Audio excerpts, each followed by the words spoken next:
we also need to be very agile in terms of development wise. So we have to work at a very early stage to prove that products is someone. It's not only that they will love to, yeah, I love your idea, I love this product, but they're still not willing to pay. Yeah. So, so you must have the until the end where people are willing to pay.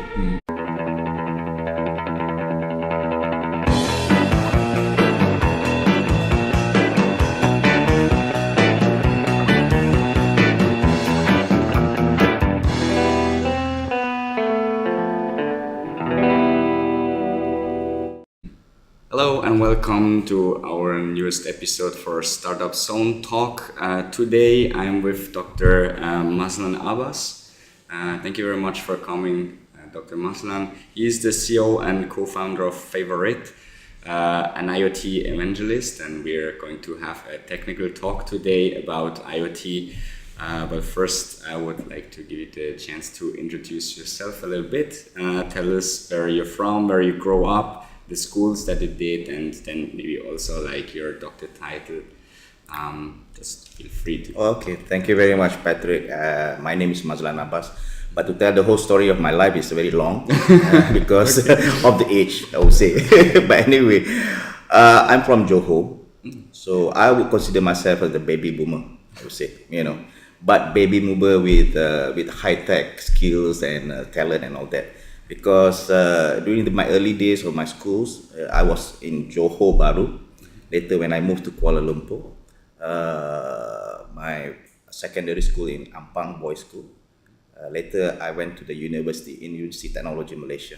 That's when I graduated as a Bachelor of Electrical Engineering, specialized in more on communications. I did my masters in UK, Essex. Then I did my PhD back in UTM.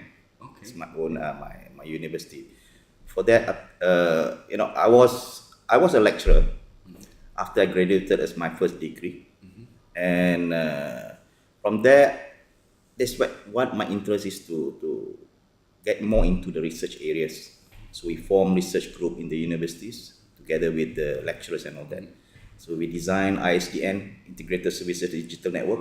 Okay. That was the days, before we go to a broadband network, PABX. When I came back from my PhD, I was involved more on the broadband networks. So I was in the area of fixed network, data communications. That's my specialization. But when I moved out from the universities, into the industry, so I work in the telco company, Celcom. For about 13 years. So working in many areas, starting with R&D, and then from billing operations, then I'm taking care about the networks. Then I went into the business side of the company. Later I joined to Mimos in an R&D organization as a wireless communication technology cluster, developing a lot of more research in wireless technologies. That's why I was really involved in technologies. Developing from IPv6 to IPv6 low-powered wireless neural network, then becoming wireless sensor network, and that's when we really involved into IoT. Okay, I see. Yes. I left the organizations. I joined Redtone, set up the subsidiary, involved in smart city for about 2.5 years before I exit the company, and that's where I set up my own startup, FAVORIot. 2 years back. So at that age, only I start my own company, I would say. But the journey of IoT itself is very long. I mean, I've been in IoT since year 2002. That was when in Celcom we started off building what do you call that? A ring a Coke, SMS a Coke. So you go to a vending machine and you can SMS it, and the Coke will just drop. You just pay through your mobile phone. So that was the early days of M2M, I would say, in IoT. Okay. So that's my short journey of my life. But I was really fortunate because I've been in different areas of the industry, from academicians, to telcos, to government, and now to my own startup.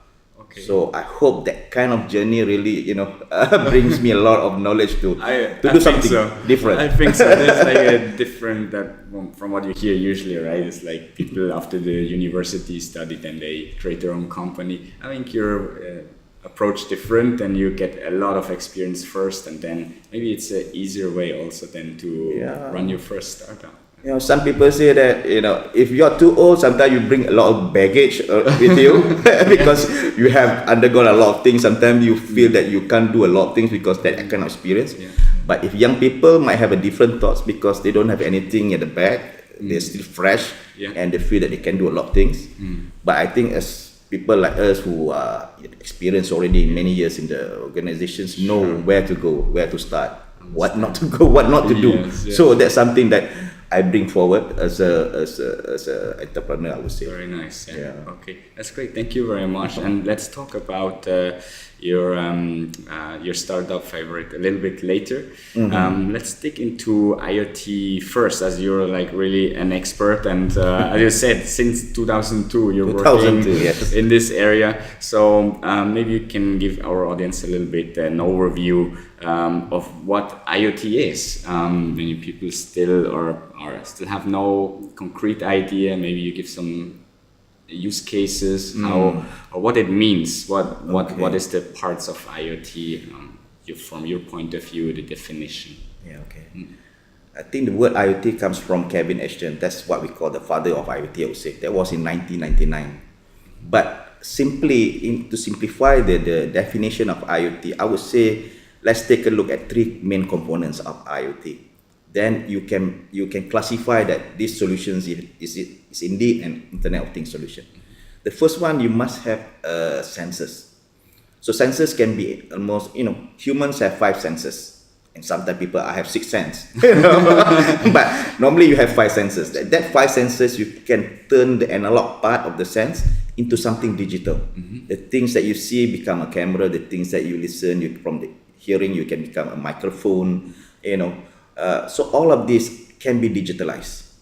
Things like location is in GPS form, the pedometer, the accelerometer, the pressure sensors, humidity or temperature. These all the sensors in digital form. So it depends how you look at it. Some people say human sensors are much better than digital, right? But sometimes human also cannot make the right, I would say that interpretation. If I ask what's the temperature now, human cannot even tell. But if temperature sensor can tell you it's 25 degrees Celsius. So there are certain things digital sensors are good. So you must have sensors. The second portion, you must have connectivity. Means how you transfer your data from the sensors onwards, either on a fixed network or wireless. So it can be from body area network to local area network to wide area network. So it can ranges. So people use different connectivity technologies. So from RFID, ZigBee, wireless Wi-Fi, and then you have 3G, low power, and now they have NB-IoT, Sigfox, or LoRa. So these are the connectivity technologies. But then the third component is what are you going to do with the data that you have collected? So you must have some applications that turn the data into something more useful. Some things you can create more insights. Your big data analytics comes in, right? And to do some dashboarding and all that, or even a workflow. When you receive a data, what you can do with that. So a lot of people see that when they start their IoT journey, the most important part is to identify the assets that you want to monitor. So if the building is an asset or person is an asset, so what are the things that you monitor? So you monitor the health parameters and all that, right? So what I'm saying is that the benefits of having an Internet of Things or connected thing is that you can do a lot of wonders. You can monitor things. You can even reduce your costs because at one time you need to do that manually or from remote, or it's more productive in a sense. You can reduce the number of people to do that, making sure that the data that you have collected is more quality level. You don't have any error. And of course, you can bring new revenue streams because understanding new ways of people do things, you can create new products. So you can create new revenue. So these are some of the benefits of IoT can bring. to the And you mentioned already there's quite a large possibility for use cases, right? So you just said like you can monitor humans, people, maybe animals also. Yes. Then machines or things that are moving, the temperature. What is then we move into like the smart cities approach or smart factories, smart everything, right? Yeah. Today everything is smart. Only the human part maybe you need to know whether it's smart or not. I heard the term smart human before, right? And then I was like, oh, do we need IoT on the human body to make the human smarter? Or smarter? They can make decisions better in a sense when they have the data. I think so, and we go into this later. I know you're excited already about that.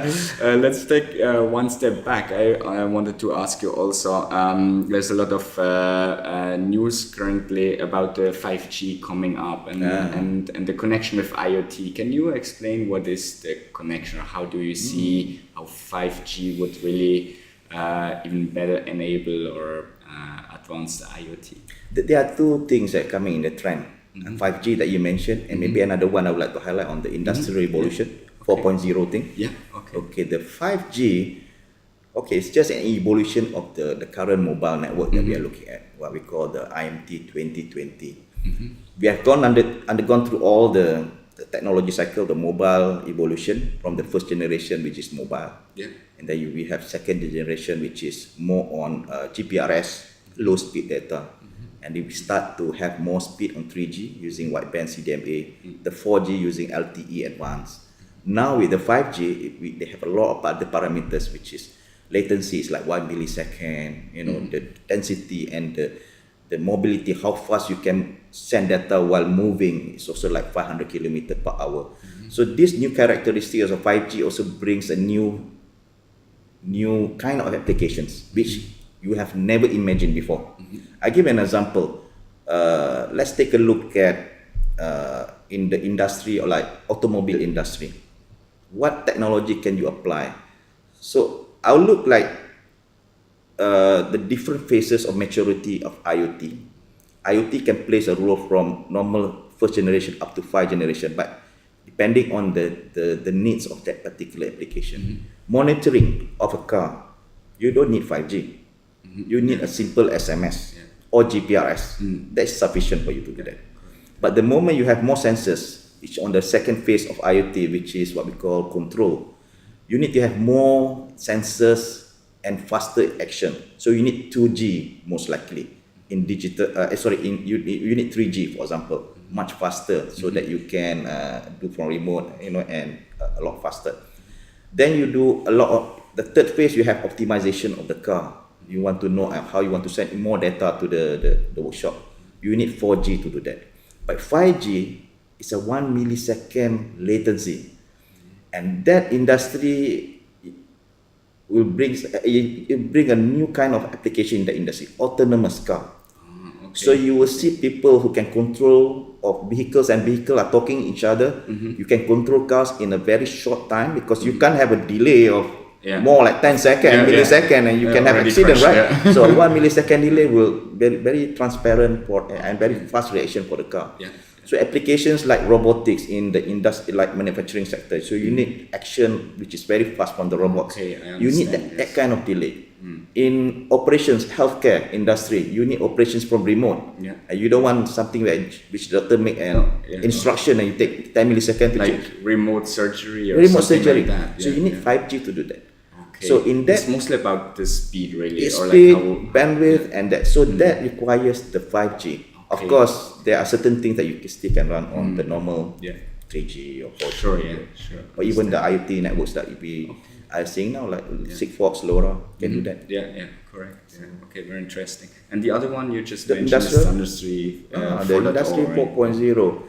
It comprises of many technologies. So we are seeing wave of technology that come in. Just like tsunami, when you see waves of technology, when it combines together, become a tsunami, right? So this is the wave of technology that comes in at the same time in this era. So you see like artificial intelligence, virtual reality, augmented reality comes in, and IoT is one of them. So with that, it will transform the way that we do things. So at one time we just say that you can do this all manuals. Now with this, you can have a virtual reality, augmented reality with sensors, connected together at the same time. So that will transform the whole industry. So people will, most likely, some of the jobs will be replaced, some manual things and all that. So that will have a big impact later. Correct. Almost as you're saying, is like all these technologies or new technologies working together, right? So IoT itself is worthless if you don't have like big data, virtual reality, augmented reality, blockchain that come in. Correct. Yeah. So when you have this, you put security layer, you put intelligence layer, and you put what you call that, a visualization layer with virtual reality and AR. That's going to bring more and more applications. Okay, thank you very much. I think Industry 4 is a very interesting topic. We might have a talk also later about that dedicated topic, especially as you mentioned it, the replacement of jobs or the fear about that. I think it's a big topic for the moment. So let's move to your company. I mentioned already it's called FAVORIOT. Favorite. Okay, so we let you know. Don't pronounce it a bit difficult. Don't pronounce with the spelling. The spelling. Forget about the spelling. Just pronounce it. But the spelling is quite cool because it ends with the IoT. So that's why it's called favorite. That's IoT a story behind it. Yeah. Please share the story of that. Okay. When we want to set up the company, we focus on Internet of Things. But the main agenda of that time was to solve a problem of elderly people. So that's the product part. But when we want to form the company, we were thinking, what are the names that we can put in front of the IT and the back of the IoT? So we found out so many things, and we want to have a .com thing. So one of the surprisingly, we found favor is one of the things. And the word favor is good because we understand favor is helping people. So in line with our vision of helping the elderly people, so we put the word favor there, using Internet of Things. So with that, a lot of our solutions actually have a favor and other things like Favor Sense, Favor Watch. So that is the product name. So we are giving a favor to the company. So we have a Favor IoT as a middleware, as a platform. And with the word favor, we were thinking, what is the color of favor? Favor IoT. So we understand that favor is the word of meaning the kindness, and the color of kindness is magenta. Okay. So that's why the color of the company is magenta. Okay. So that's the things behind that. That's a good story behind it. That's awesome. Thank you for explaining that. So let's come to the solution of your company. And it's called Rakib. Yes, Rakib. Yeah. What does it stand for? What is Rakib? Okay. Even before Rakib, this segment of the market for the pilgrimage, the products evolved from the solving the elderly people. So initially we call it Favor Watch, meaning to say we are watching over the elderly people. We're giving favor and watching the elderly people who stay at home. We see this as the aging population things that we are looking at because people are staying at home. The children are so busy working and no one is taking care of them, and then when they fall down, how do they get help and all that? So because of that, and even the elderly people get so lonely at home. So how do we make sure that we can solve this problem of monitoring their asset, their health?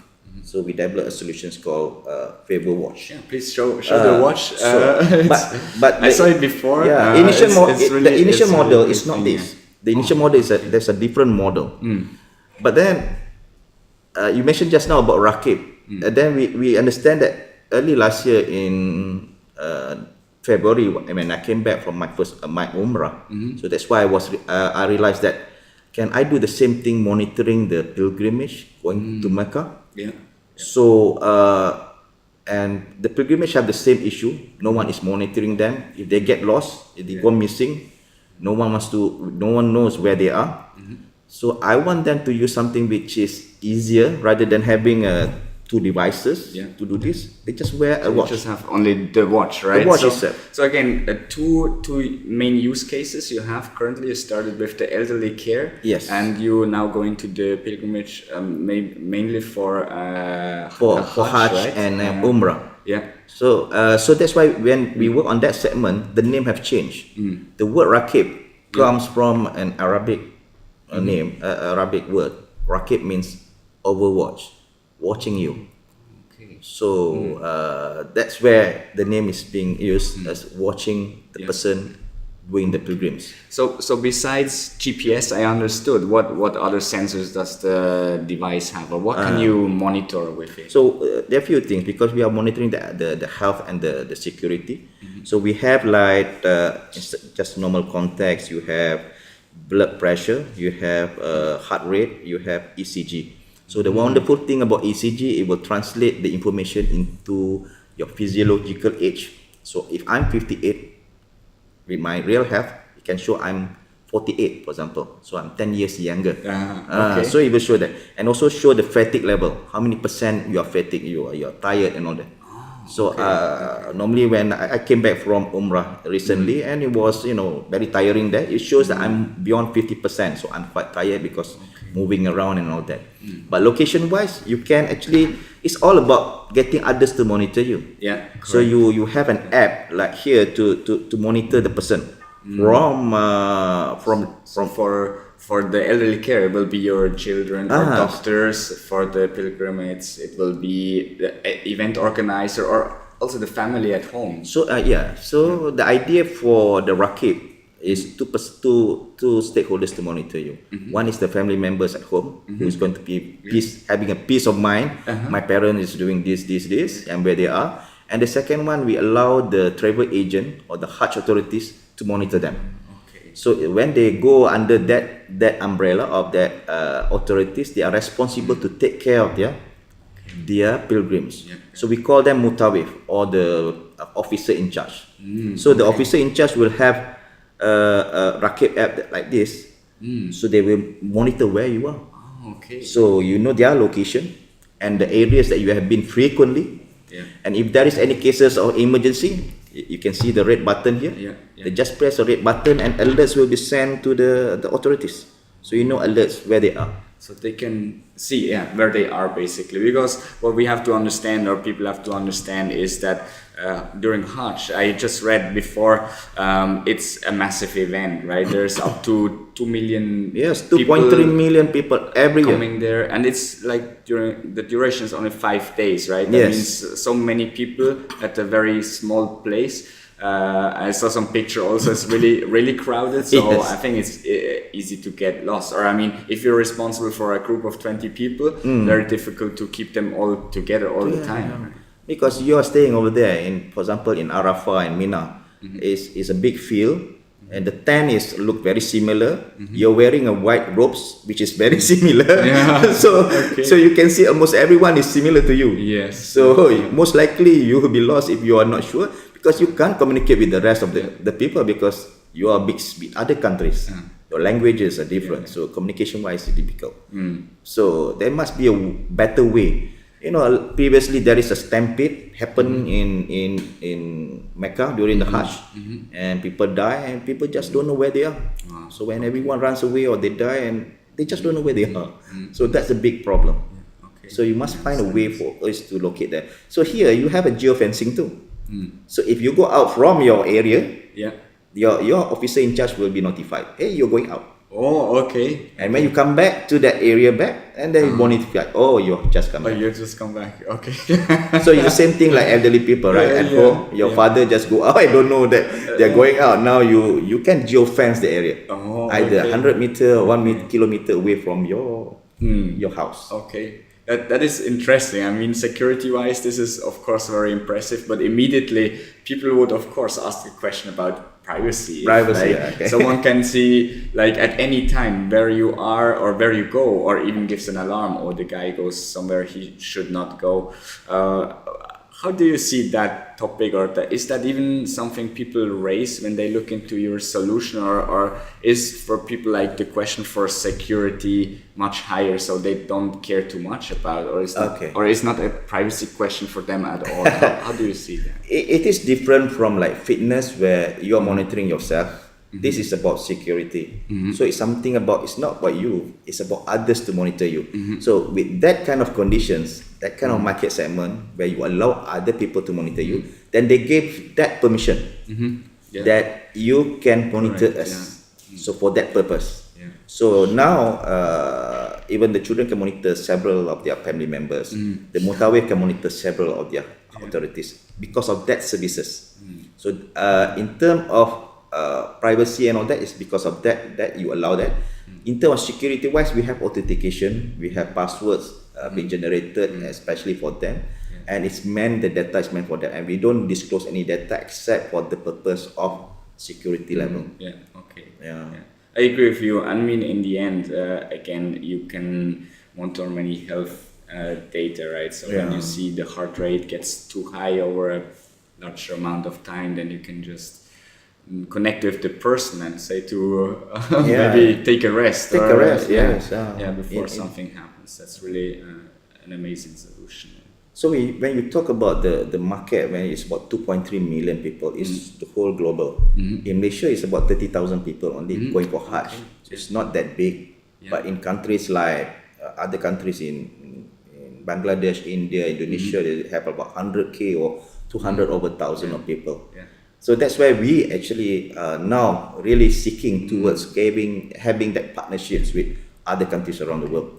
Seeking peoples in different countries who have the similar problems. I would say, most of them actually come to us. They talk about that they want to have that similar models that we have in Malaysia to be offered in other countries. So now we are still opening up that opportunity. Okay, great. Amazing. Thank you very much for giving your insights into this solution. I think it's really useful and really a social app, if we can call it like this, that helps really the people to be more secure, more safe, and then also helps family members to be more secure. Thank you. Okay, great. Okay, we are almost at the end of the session. Let's come back to your entrepreneurship, to your startup that you mentioned. So you have the experience in corporate very long, then you founded your startup. What is the message you would like to give to any people founding a startup or becoming entrepreneurs? What is your message to them? I would say this way. I think a lot of startups fail is because there are many things I would say, but the first thing is that because they didn't find the right market fit of their product at the very early stage. Because a lot of times they build the products, but when they want to launch it, they couldn't get the right fit, and no one is paying for that. So we also need to be very agile in terms of development wise. So we have to work at a very early stage to prove that products is someone. It's not only that they will love to, I love your idea, I love this product, but they're still not willing to pay. So you must have until the end where people are willing to pay. That shows your traction that comes in. So even though people says that another part is that because you need a certain runway, and make sure that runway is enough for you to fly. Because if otherwise you have a very short runway, you can't even launch the product. So make sure the runway is there. So you must find something that can support you either through your angel, through your VC. But I think the best part, it should be from the product itself. They are the ones that actually will sustain you in the future. It's not the VCs and all that. It can become later. The moment it comes better, you have a successful product, the VCs will come. Understand. Okay, that's great. Thank you very much for sharing this, for sharing your experience. Really appreciate you made the time coming here. Yes. Thank you very much. I really appreciate you, Patrick, and the Startup Zones to organize this. Thank you very much. Thanks to you. And thank you for watching. I hope you enjoyed this episode. Also, we will put the contact detail of Dr. Mazlan if you like to reach out to him or to his company for the product or any other questions about IoT. And then we see you next week in another episode. Thank you very much. Thank you.